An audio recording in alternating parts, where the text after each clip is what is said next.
നമ്മുടെ കൂടെ ഉള്ളത് കാറ്റത്തെ കിളിക്കൂടെ ടീമാണ്.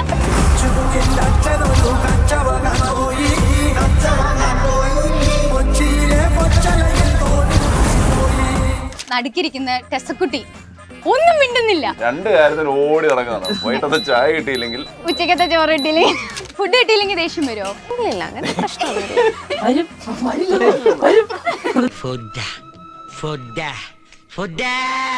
ഞാൻ ആ വളവിൽ നിൽക്കുകയായിരുന്നു.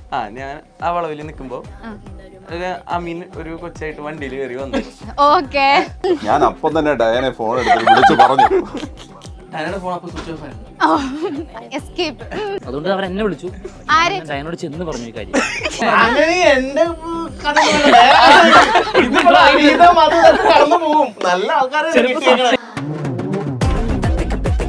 തിരിച്ച് നടന്നു വരുമ്പോ ആ വളവിൽ അപ്പം വെച്ച് മെച്ചെടുക്കാം. ഞാനപ്പം തന്നെ മറ്റേ ശവപ്പെട്ടിക്ക് ഓർഡർ കൊടുക്കാൻ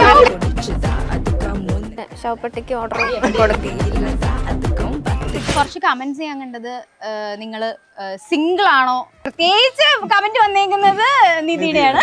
ഞാൻ മാരീഡ് ആണ്. മാരീഡ് ആണ്. അല്ല, കണ്ടാ തോന്നുന്നില്ല ആ കുട്ടീനെ. ചർമ്മം കണ്ട പ്രായം തോന്നുന്നു. ചർമ്മം കണ്ട പ്രായം തോന്നില്ല.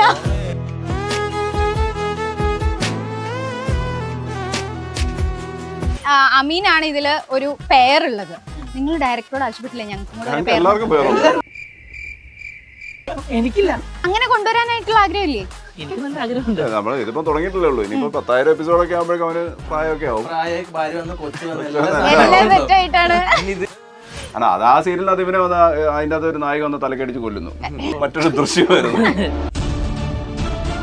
വരുൺ പ്രഭാകർ മറ്റൊരു പ്രഭാകറായിരുന്നു. എന്നെ കുഴിച്ചിരുന്നു. മൊത്തത്തിലുണ്ട്. തമാശകൾ പറഞ്ഞ് എല്ലാവരെയും ചിരിപ്പിക്കുന്നത്. ഭയങ്കര ഹ്യൂമർ സെൻസ് ഉള്ള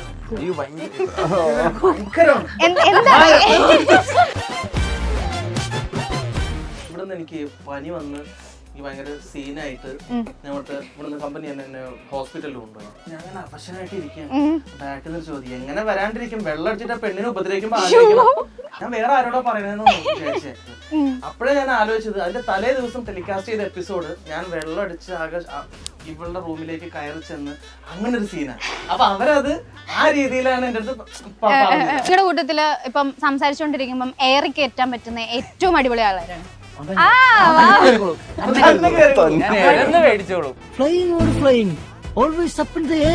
ഞങ്ങള് ഭയങ്കര ഇന്റലക്ച്വൽ കാര്യങ്ങളൊക്കെ പറഞ്ഞോണ്ടിരിക്കുകയാണെങ്കിൽ പയ്യെ അങ്ങോട്ട് മാറിയിരിക്കും. എന്നിട്ട് ഫോൺ എടുക്കും.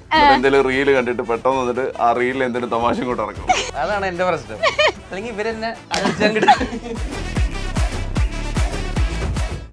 Krishna Leela, Joy Alucas, world's favorite jeweler. Hi, hello everyone, welcome to the show. This is me Kajal Rishad. ഇന്ന് നിങ്ങൾ എല്ലാവരും റിക്വസ്റ്റ് ചെയ്ത പോലെ നമ്മുടെ കൂടെ ഉള്ളത് കാറ്റത്തെ കിളിക്കൂടെ ടീമാണ്. Welcome to the show. കാരണം ഞങ്ങളുടെ കമന്റ് ബോക്സിലൊക്കെ കുറെ അധികം റിക്വസ്റ്റ് വന്നിരുന്നു നിങ്ങൾ എല്ലാവരെയും കൂടി ഒരു ഇന്റർവ്യൂ എടുക്കണം എന്ന് പറഞ്ഞിട്ട്.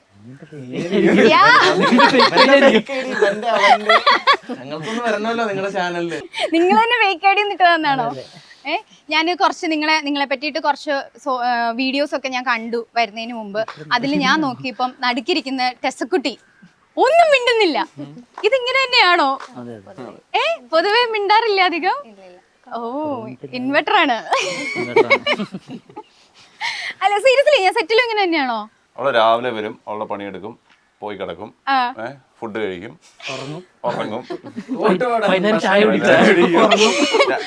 രണ്ട് കാര്യത്തിൽ ഓടി ഇറങ്ങുന്നതാണ്. വൈകിട്ടത്തെ ചായ കിട്ടിയില്ലെങ്കിൽ, ഉച്ചക്കത്തെ ചോറ് കിട്ടിയില്ലെങ്കിൽ, ചോറും ഒക്കെ ചായ ഭയങ്കര ഇമ്പോർട്ടന്റ്. കടി 2-3 കടികൾ ഒരു സ്പെഷ്യൽ പ്രത്യേക ടോണിലൊക്കെയാണ് സംസാരിക്കുക. അല്ലേ? ഫുഡ് കിട്ടിയില്ലെങ്കിൽ ദേഷ്യം വരുമോ?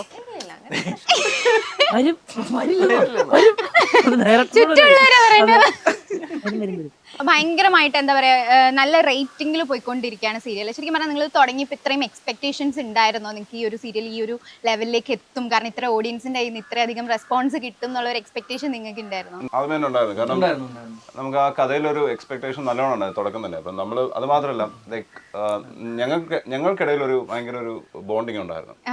അപ്പം നമുക്ക് തന്നെ അറിയാം ഇതെന്തായാലും ആൾക്കാരിലേക്ക് എത്തുമ്പോൾ ആ ഒരു റിയൽ ബ്രദേഴ്സിൻ്റെ ഇടയിലുള്ള ഒരു സ്നേഹം എന്തായാലും ഉണ്ടാവുമെന്ന് നമുക്കറിയാമായിരുന്നു. അമ്മാതിരി ഒരു അങ്ങനെ കഥയാണ്. ഒരു കഥയാണ്, നല്ലൊരു കഥയാണ് ഇത്. എസ്പെഷ്യലി കൂടുതൽ ആണുങ്ങൾക്ക് ഇത് കുറെ കണക്ട് ആവുന്ന ഒരു സാധനമാണ്. 4 ആണുങ്ങളുടെ കഥ എന്ന് പറയുമ്പോൾ എന്റെ അടുത്ത് ഒരുപാട് ചേട്ടന്മാർ വന്ന് പറഞ്ഞിട്ടുണ്ട്, ഞാൻ അങ്ങനെ സീരിയൽസ് ഒന്നും കാണാറില്ല. എന്റെ വൈഫ് ഇരുന്ന് ചില സീരിയൽ കാണുമ്പോൾ കുറെ കരച്ചിലും പിഴിച്ചിലൊക്കെ ഞാൻ മാറി നിൽക്കും. പിന്നെ നിങ്ങളുടെയാണ് ഞാനൊന്ന് കണ്ടു തുടങ്ങിയത്, നല്ല രസമുണ്ട്, ഞങ്ങൾക്ക് കണക്ട് ചെയ്യാൻ റിലേറ്റ് ചെയ്യാൻ പറ്റുന്നു. ശരിക്കും പറഞ്ഞാൽ യൂഷ്വലി നമ്മൾ ചിന്തിക്കുമ്പോൾ പെട്ടെന്ന് സീരിയൽസിലേക്ക് വരുമ്പോൾ എന്താ അവിടെ ഒരു അമ്മായിയമ്മ, അവിടെ ഒരു അടിപിടി ബഹളം, അല്ലെങ്കിൽ കുറച്ച് അവിഹിതം, ഇതൊന്നും ഇല്ലാത്ത രീതിയിൽ പക്ക പാക്ഡ് ആയിട്ട് കുറെ ആളുകൾക്ക് റിലേറ്റബിൾ ആയിട്ട് പോകുന്ന കുറച്ചധികം ഇൻസിഡൻസ്, നിങ്ങളുടെ ലൈഫിൽ നടക്കുന്ന കുറെ അധികം ഇൻസിഡൻസ്, ശരിക്കും അത് തന്നെയായിരിക്കും മേ ബി ഓഡിയൻസിന് കണക്ട് ആയത് അല്ലേ?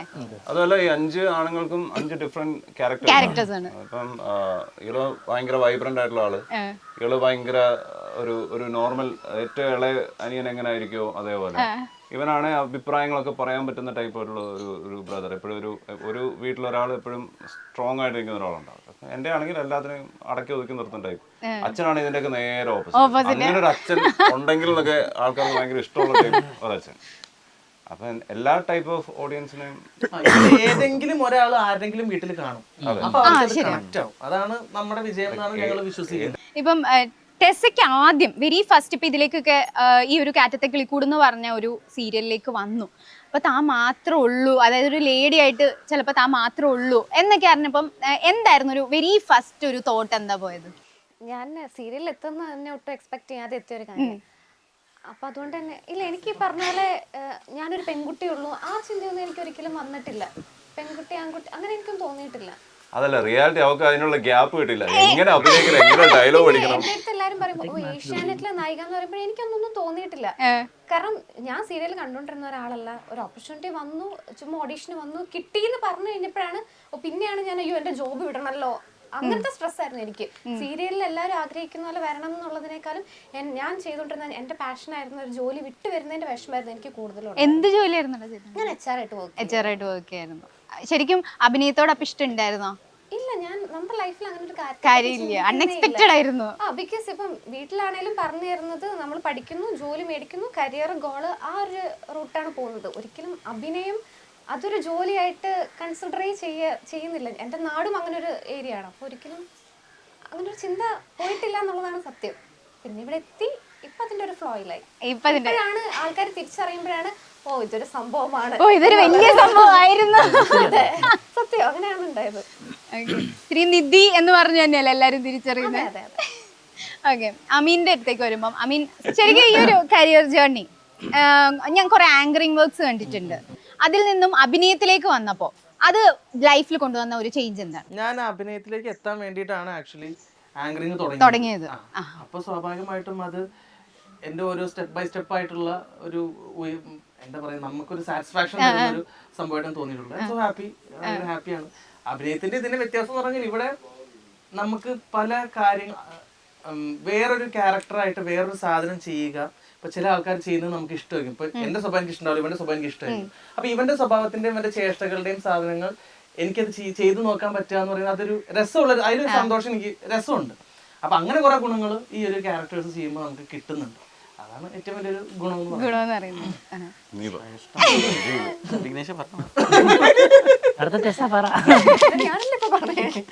ഇപ്പൊ ശരിക്കും പറഞ്ഞ അമീനാണ് ഇതില് ഒരു പേരുള്ളത്.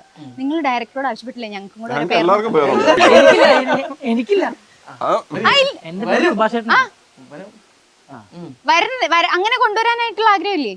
എനിക്ക് നല്ല ആഗ്രഹമുണ്ട്. നമ്മള് ഇതിപ്പോ തുടങ്ങിയിട്ടല്ലേ ഉള്ളൂ. ഇനിയിപ്പോ 10,000 എപ്പിസോഡൊക്കെ ആകുമ്പോഴേക്കും അവന് പ്രായമൊക്കെ ആവും. ഭാര്യ വന്ന് കൊച്ചു എല്ലാം സെറ്റായിട്ടാണ്. ഇത് സീരിയല് മാത്രമേ പ്രായക്കുറവുള്ളൂ. ഞങ്ങളായിട്ട് മൂത്തത് അവനാ. ഇവനാണ് ഇളയത്, ഏറ്റവും ഇളയത് ശരിക്കും. ഓക്കേ, ഇതില് എന്നാ കുറച്ച് കമന്റ്സ് ചെയ്യാൻ കണ്ടത് നിങ്ങള് സിംഗിൾ ആണോ മിംഗിൾ? അമീൻ അവിടെ നിക്കട്ടെ, അത് നമുക്ക് എല്ലാവർക്കും അറിയാം. ബാക്കി എല്ലാവരും പ്രത്യേകിച്ച് കമന്റ് വന്നേക്കുന്നത് നിധിയുടെയാണ്. സിംഗിൾ ആണോ? റെഡി? മാരീഡ് ആണ്. അതിന് താനെന്തിനാ പേടിക്കുന്നത്? അല്ല, കണ്ടാ തോന്നുന്നില്ല, കണ്ടാ തോന്നിട്ടില്ല, ചർമ്മം കണ്ടാ പ്രായം തോന്നില്ല. ഓക്കെ, ഞാൻ ഒരു സെഷൻ തരാം. നിങ്ങൾ ഒരു സ്റ്റോറി ഞാൻ തുടങ്ങി തരും, അത് നിങ്ങൾ കംപ്ലീറ്റ് ചെയ്യണം. ചെറിയൊരു സെഷൻ പൊളിക്കണം.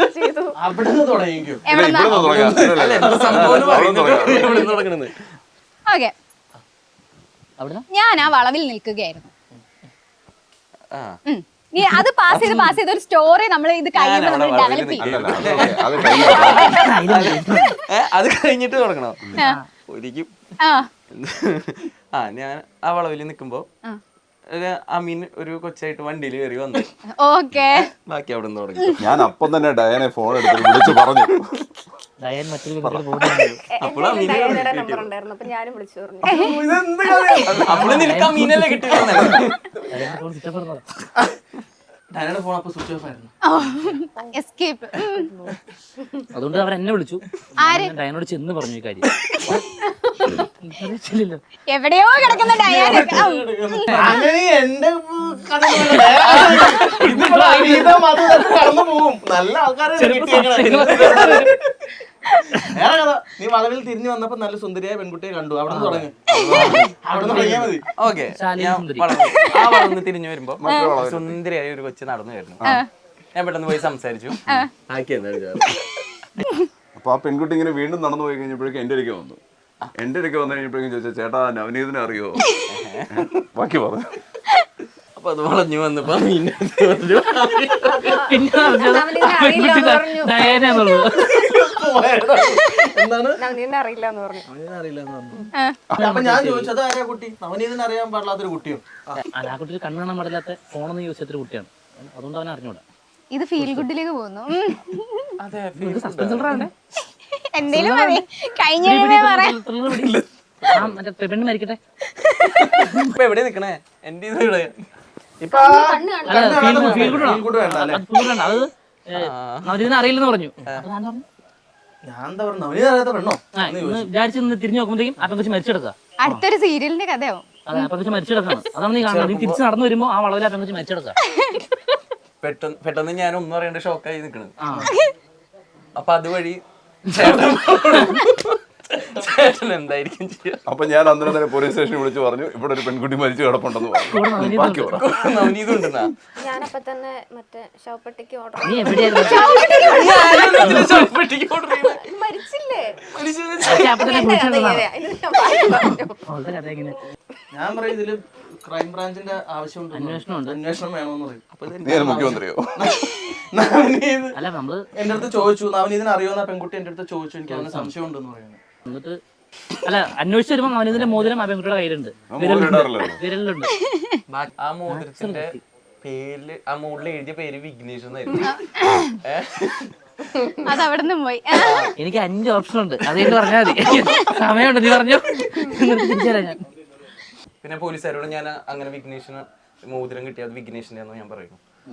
അപ്പൊ തന്നെ ഞാൻ വിഘ്നേഷിനെ വിളിച്ചു വരുത്തുന്നു. വിഘ്നേഷ് ഒരു കുടം വെള്ളം എടുത്ത് അവളുടെ മുഖത്തെണി ഒഴിച്ചു കഴിയുമ്പോഴേക്കും ആ പെൺകുട്ടി എണീറ്റങ്ങ് പോയി. ശവപ്പെട്ടി അപ്പൊ ഞാൻ വേഗം വിളിച്ചു പറയാൻ ഞാൻ പറയും.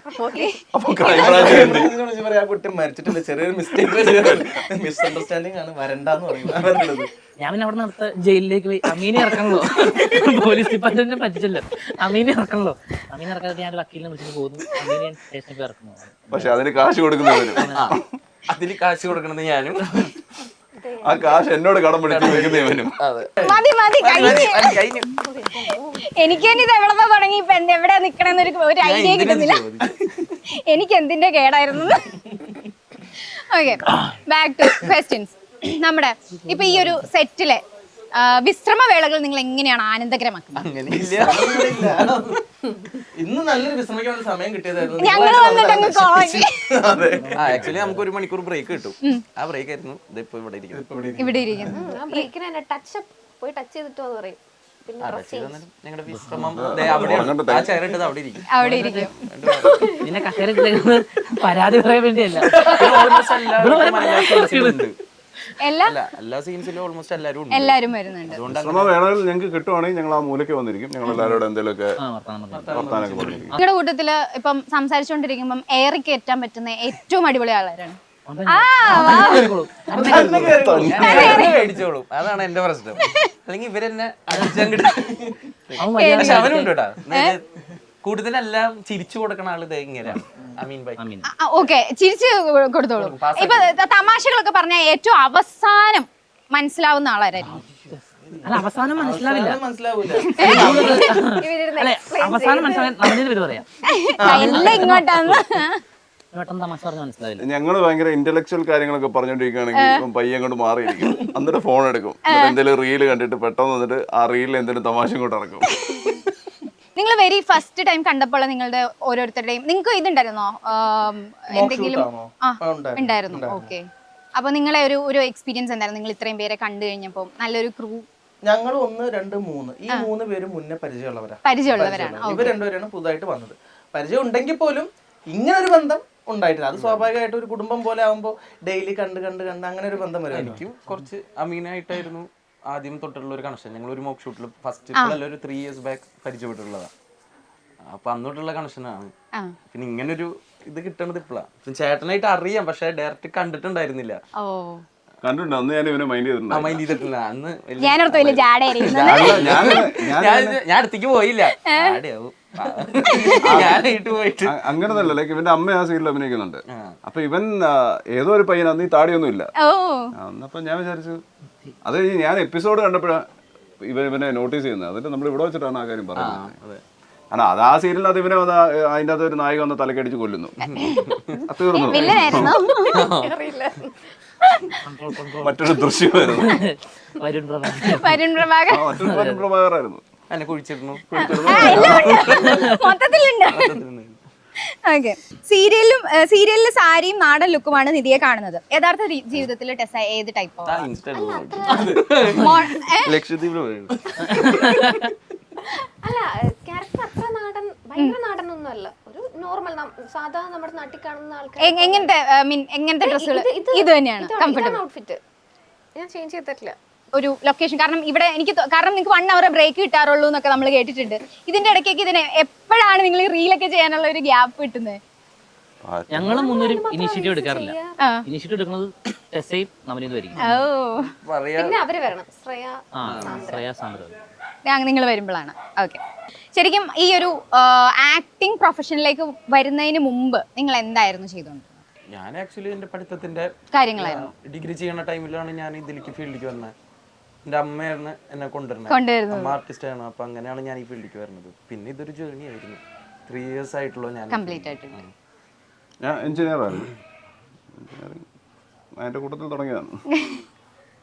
ടെസയുടെ പറഞ്ഞു ഓൾറെഡി HR ആയിരുന്നു. ഞാൻ എഞ്ചിനീയർ, കൺട്രോൾ എഞ്ചിനീയർ ആയിരുന്നു. പുറത്തായിരുന്നു, സൗദിയിലായിരുന്നു. ഞാൻ സെയിൽസിലായിരുന്നു. അതിനൊപ്പം തന്നെ ഷോർട്ട് ഫിലിം ചെയ്തിട്ടുണ്ടായിരുന്നു. അങ്ങനെ സുധീഷിനെ പോലെ റിയൽ ലൈഫിലും പ്രണയം മനസ്സിൽ ഒളിപ്പിച്ച് നടന്നിട്ടുണ്ടോ എപ്പോഴെങ്കിലും? ലൈഫിൽ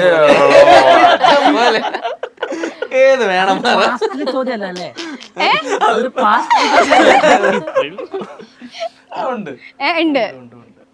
ഉണ്ടായിട്ടുണ്ട്. പറയാതെ പോയ പ്രണയങ്ങളൊക്കെ ഉണ്ടാവുമല്ലോ നമുക്ക്. നമുക്കല്ലേ എനിക്ക് ഉണ്ടായിട്ടുണ്ട്. ഓക്കെ. ഏറ്റവും ഫാൻസിൽ നിന്നും കിട്ടിയിട്ടുള്ള ഏറ്റവും വിയേർഡ് ആയിട്ടുള്ള ഒരു മൊമെന്റ് എന്തെങ്കിലും നിങ്ങളുടെ ലൈഫിൽ ഉണ്ടായിട്ടുണ്ടോ? ഞാൻ ഇവിടുന്ന് എനിക്ക് പനി വന്ന് എനിക്ക് ഭയങ്കര സീനായിട്ട് ഇവിടുന്ന് കമ്പനി എന്നെ ഹോസ്പിറ്റലിൽ കൊണ്ടുപോയി. അപ്പൊ ഹോസ്പിറ്റലിൽ കൊണ്ടുപോയി ഞാൻ അങ്ങനെ അവശനായിട്ട് ഇരിക്കുകയാണ്. ബാക്കിൽ നിന്ന് ചോദ്യം എങ്ങനെ വരാണ്ടിരിക്കും, വെള്ളം അടിച്ചിട്ട് ആ പെണ്ണിനെ ഉപദ്രവിക്കുമ്പോ ആലോചിക്കണം. അപ്പൊ എനിക്ക് ഒരു സെക്കൻഡ് ഞാൻ വേറെ ആരോടോ പറയണെന്ന് വിചാരിച്ചേ. പിന്നെ ഞാൻ ശബ്ദം കേൾക്കുമ്പോൾ നോക്കൂല, നോക്കിയപ്പോ എന്റെ മുഖത്തോട്ട് നോക്കിയിട്ട് പറയണത്. അപ്പോഴേ ഞാൻ ആലോചിച്ചത്, അതിന്റെ തലേ ദിവസം ടെലികാസ്റ്റ് ചെയ്ത എപ്പിസോഡ് ഞാൻ വെള്ളം അടിച്ച് ആകെ ഇവളുടെ റൂമിലേക്ക് കയറി ചെന്ന് അങ്ങനെ ഒരു സീനാണ്. അപ്പൊ അവരത് ആ രീതിയിലാണ് എന്റെ അടുത്ത് പറഞ്ഞത്. ഭയങ്കര വിയേർഡ് ആയിട്ടുള്ള ഒരു എക്സ്പീരിയൻസ് ആയിരുന്നു. പക്ഷെ സ്നേഹം കൊണ്ട് പറഞ്ഞതാണ്, ചിരിച്ചുകൊണ്ടാണ് അവരത് പറഞ്ഞത്. സന്തോഷം. സെറ്റിൽ ഏറ്റവും കൂടുതൽ ഭക്ഷണ പ്രിയൻ ആരാണ്? പ്രിയ ഈ പ്രിയനാക്കാൻ പറ്റുമോ? പ്രിയൻ തന്നെ പുറത്തു പോയി കഴിക്കാന്ന് പറയുന്നത് ഇവനായിരിക്കും ഏറ്റവും കൂടുതൽ ക്രേവിങ്സ് ഉള്ളവനാ. കുറച്ചേ കഴിക്കുള്ളൂ. ക്രേവിങ്സ് ഭയങ്കര കൂടുതലാണ്. പക്ഷെ എന്തെങ്കിലും കിട്ടിയാൽ അത് ഇപ്പൊ എന്റെ ഒപ്പം ഒരാൾക്ക് ഫുഡ് കഴിക്കാൻ പറ്റുമ്പോ ലാഭാണ്. ഒരു 10 പീസ് ചിക്കൻ ഫ്രൈഡ് ചിക്കൻ പറഞ്ഞു കഴിഞ്ഞാൽ 2 പീസ് കഴിച്ചാൽ അവൻ നിർത്തും. ബാക്കി 8 പീസും ബാക്കിയുള്ളവർക്ക് കഴിക്കേണ്ടി വരും. അതാണ് ഒരു ക്രേവിംഗ് അവന് ഭയങ്കരമായിട്ടുണ്ട്. ഞാൻ ആദ്യമായിട്ട് എന്റെ സ്വഭാവമുള്ള ഒരാളെ ഡയലോഗ് മറന്നുപോയി ഏറ്റവും കൂടുതൽ റീടേക്ക് എടുപ്പിക്കുന്നത് ആരും? Thank you. എന്താ അല്ല ശരിയാണ്. ശരിയാണ്. ഓക്കെ. എപ്പോഴും ഫോണിൽ നോക്കിയിരിക്കുന്ന സോഷ്യൽ മീഡിയയിൽ ജീവിക്കുന്ന ആളാണ്. അതിവിടെ 2-3 വട്ടം പറഞ്ഞു തോന്നുന്നു. ജീവിക്കുക. ഓക്കെ. ഷൂട്ടിംഗ് ഇല്ലാത്തപ്പോൾ ഏറ്റവും കൂടുതൽ ഉറങ്ങുന്നതാര്? ഷൂട്ടിംഗ് ഇല്ലാത്തപ്പോൾ അതായത് സെറ്റിൽ ബ്രേക്ക് ടൈം ഒക്കെ കിട്ടുമ്പോ ഓടിപ്പോയി ഉറങ്ങാൻ. വിഘ്നേഷ് എല്ലാരും ഉറങ്ങും. ഓക്കെ. സെറ്റിൽ ഏറ്റവും കൂടുതൽ തമാശകൾ പറഞ്ഞ് എല്ലാവരെയും ചിരിപ്പിക്കുന്നതാണ്? വിഘ്നേഷ്. കൗണ്ടർ അടിക്കും. കൗണ്ടർ അടി. ഭയങ്കര ഹ്യൂമർ സെൻസ് ഉള്ള വ്യക്തി. അയ്യോ ഭയങ്കര എന്താണ് വാങ്ങിക്കൊടുക്കാന്ന് പറഞ്ഞേക്കുന്നത്? അത് അവര് രണ്ടുപേരും അങ്ങനെയാണ്. എന്ന് വെച്ച് കഴിഞ്ഞാൽ അവൻ എന്ത് പറഞ്ഞു കഴിഞ്ഞാൽ ഇവൻ ചിരിച്ചു കൊടുത്തോളൂ, ഞങ്ങള് മാറിയിരിക്കും. ഇതിപ്പോ എന്താ ഇവര് പറയുന്നതെന്ന് ഞങ്ങള് പറയുന്നില്ല, ഇവൻ നാട്ടിൽ പോകുമ്പോൾ ഒന്നുകിൽ നാട്ടിൽ വല്ലവരും ഇവനിട്ട് പയറ്റി തെളിഞ്ഞേക്കുന്ന സാധനങ്ങൾ ഇവിടെ കൊണ്ട് നടക്കും. ഇവിടെ ചില സാധനങ്ങൾ വർക്കാകുന്ന അവൻ നാട്ടിൽ കൊണ്ട് അടിക്കും. അല്ല സ്പോണ്ടേനിയസ് ആയിട്ടോ കോമഡി പറയും. ഒരു ഹ്യൂമർ സെൻസ് ഉണ്ട്, സെൻസ് ഓഫ് ഹ്യൂമർ ഉണ്ട് അല്ലേ? അവൻ പറയണതിൽ തന്നെ അവൻ അഭിനയിച്ചിട്ടാ പറയുന്നത്. അത് നമുക്ക് തന്നെ ചിരി വന്നു പോകും. ഫോണിന്റെ ചോദ്യം ചോദിക്കോ? വേറെ ഒരു ചങ്ങാതി എങ്ങനെ വെച്ച് കഴിഞ്ഞാൽ ചിലപ്പോ തമാശയൊക്കെ പറയും, ഭയങ്കര കാര്യമായിട്ട്. അപ്പൊ ചിലപ്പോ ഞങ്ങളെ ശ്രദ്ധിക്കാറില്ല. അപ്പൊ ഞാനേ ഒരു തമാശ സീരിയസ് ആൻഡ് ഇമോഷണൽ സീൻസ് ഒക്കെ എടുക്കുമ്പോൾ ലൊക്കേഷനിൽ പെട്ടെന്ന് ചിരി വന്ന് സീൻ കൊളവാക്കുന്നതാണ്. മറ്റേ ഇമോഷണൽ ആയിട്ട് ഇതാക്കുന്നൊന്നുമല്ല. ഏത് സീനാണെങ്കിലും ഏത് സീനാണെങ്കിലും കഥ പറയുന്നതിന്റെ ഇടയിൽ വേറെ വല്ല വർത്തമാനത്തിലേക്ക് പോയിട്ട് ആ സീൻ നമ്മുടെ മൂഡ് മാറ്റിക്കളയും. അതും തന്നെ എല്ലാം അങ്ങോട്ടാ. എഴുതിയ ക്വസ്റ്റ്യൻസ് ടാർഗറ്റ് ചെയ്യാൻ വേണ്ടി. ക്യാമറ ഓൺ അല്ലാത്തപ്പോഴും എപ്പോഴും കണ്ണാടിയുടെ മുമ്പിൽ തന്നെ നിൽക്കുന്ന ഒരു ഒറ്റ ആൻസർ. എങ്ങോട്ട് എഴുതിയ ക്വസ്റ്റ്യൻസ് ആണോ?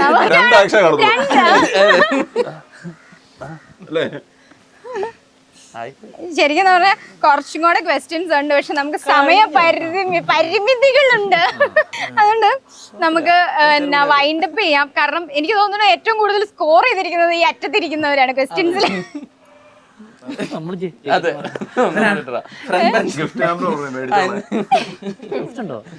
ഗിഫ്റ്റാ? ഗിഫ്റ്റ് ഒന്നുമില്ല, എന്റെ സ്നേഹം മാത്രം. നല്ല കണ്ണട. ഇത് പവറുണ്ട്, ഞാൻ വെറുതെ വെച്ചേക്കണല്ല. അതെന്താ നിങ്ങൾ ചോദിച്ചില്ലെങ്കിൽ എനിക്ക് ജാടയാന്ന് ഓർക്കും.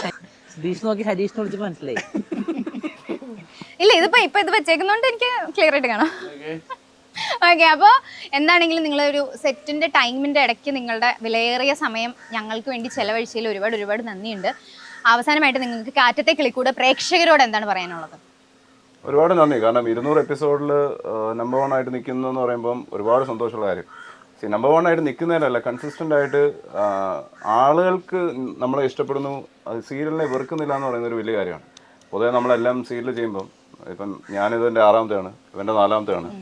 ഞങ്ങൾക്ക് എല്ലാം ഉള്ളൊരു ഇതെന്ന് പറഞ്ഞാൽ നമ്മളൊരു തുടക്കത്തിലൊരു 100 എപ്പിസോഡ് ഭയങ്കര രസമായിരിക്കും, ഞങ്ങളും അതിൻ്റെ അകത്ത് ഇൻവോൾവ് ആയിരിക്കും. പിന്നെ പോകുമ്പോൾ നമുക്ക് തന്നെ അങ്ങ് മനസ്സിലായി തുടങ്ങും. അതുകൊണ്ടാണ് ആൾക്കാർക്ക് അത് ഭയങ്കര ബോറായി തോന്നുന്നത്. പക്ഷെ നമ്മളിതിൻ്റെ അത് മാക്സിമം എഫേർട്ട് എടുക്കുന്നുണ്ട്. ഈ പറഞ്ഞ പോലെ ഓരോ സ്കെഡ്യൂളിലാണെങ്കിലും അതിൻ്റെ രീതിയിൽ ഒരു റിയൽ ലൈഫിൽ നടക്കുന്ന എങ്ങനെയാണോ അതേപോലെയാണ് കൊണ്ടുപോകാൻ ശ്രമിക്കുന്നത്.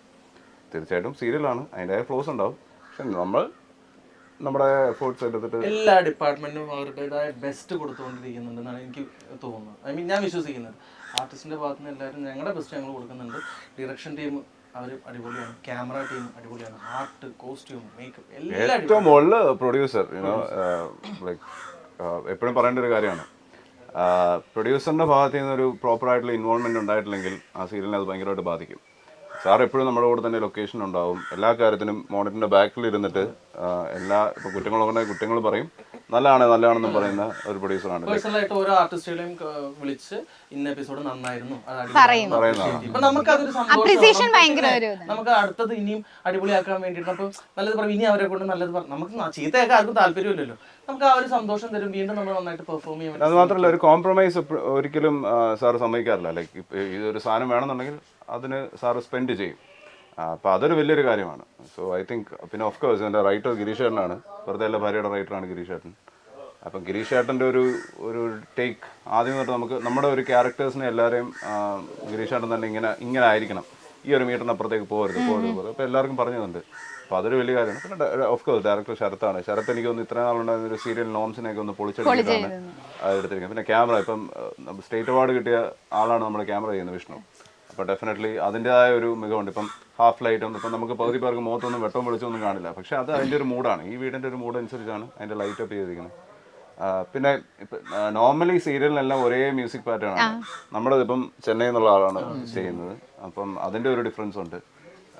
ഈ ആവശ്യമില്ലാത്ത എക്സ്ട്രാ ബഹളങ്ങളൊന്നും ഇല്ലാതെ അതിൻ്റെ ഒരു മൂഡ് അനുസരിച്ച് മാത്രം ചെയ്തു പോകുന്നതാണ്. പിന്നെ പോസ്റ്റ് പ്രൊഡക്ഷൻ ഇരിക്കുന്ന നമ്മുടെ 2-3 ആൾക്കാരുണ്ട്, ലൈക്ക് എഡിറ്റർ അജയൻ ചേട്ടൻ, പിന്നെ പോസ്റ്റ് പ്രൊഡക്ഷൻ ഹെഡ് ദിനേശ്. അവരും ഇതിൻ്റെ ഇരട്ടി സ്ട്രെയിൻ എടുത്തിട്ടാണ് ഇതിൻ്റെ ഒരു ഔട്ട് വരുന്നത്. കാരണം അവരാണ് at the end of the day മൊത്തം ഔട്ട് കട്ട് ചെയ്ത് പുറത്ത് ഇറക്കിക്കുന്ന ആൾക്കാർ. അപ്പം ഇതെല്ലാം കൂടെ ചേർന്നൊരു ഇതാണ് കാര്യങ്ങൾ. പിന്നെ ഓഫ് കോഴ്സ് കൂട്ടായ്മയുടെ വിജയമാണ് നമ്മൾ. അതുകൊണ്ടാണ് ഇപ്പൊ നിങ്ങൾ ഇവിടെ വന്നത്, നമ്മൾ ഈ അതെ സംസാരിക്കുന്നത് എല്ലാം സത്യം ആ ഒരു കൂട്ടായ്മ. ഭയങ്കര ഒരു യുണീക്ക് ആയിട്ടുള്ള ഒരു സീരിയൽ തന്നെയാണ്, നമുക്ക് പറയാതിരിക്കാൻ നിങ്ങൾ പറ്റില്ല. മൊത്തം ക്യാരക്ടേഴ്സിനൊന്നും പറയില്ല. ഇപ്പം എൻ്റെ ഒരു 2 പേരുണ്ട്, നമ്മുടെ സാന്ദ്രയുണ്ട്, സാന്ദ്രയുടെ അനിയത്തി ഇദ്ദേഹത്തിൻ്റെ പേരുണ്ട്, ശ്രേയ ഉണ്ട്, പിന്നെ ശാലിനി ഉണ്ട് വേറൊരു പേര്. അങ്ങനെ ഒരുപാട് പേര് ഇതിനകത്തുണ്ട്. അർച്ചന ചേച്ചി, ജയൻ ചേട്ടൻ, അങ്ങനെ ഒരുപാട് ആർട്ടിസ്റ്റുകളുണ്ട്. ഈ പറയുന്നത് ഞങ്ങൾ പറഞ്ഞ ഞങ്ങളുടെ മാത്രം കാര്യം എല്ലാവരുടെയും എല്ലാവർക്കും വേണ്ടി നമ്മൾ സംസാരിച്ചു വന്നു. അപ്പോൾ ഒരുപാട് നന്ദി പ്രേക്ഷകർ, ഞങ്ങളെ ഹൃദയത്തോട് ചേർത്ത് വെച്ചതിന് ഒരുപാട് നന്ദി. എല്ലാവർക്കും വേണ്ടി ഞാൻ സംസാരിച്ചതേ ഉള്ളൂ. അപ്പൊ ഇതൊരു 1000 എപ്പിസോഡിൽ എത്തുമ്പോഴേക്കും ഞങ്ങൾ വീണ്ടും വരും ഇൻഷാ അല്ലാഹ്. അപ്പൊ thank you so much. Thank you so much for your Krishna Leela, Joy Alucas, world's favorite jeweler.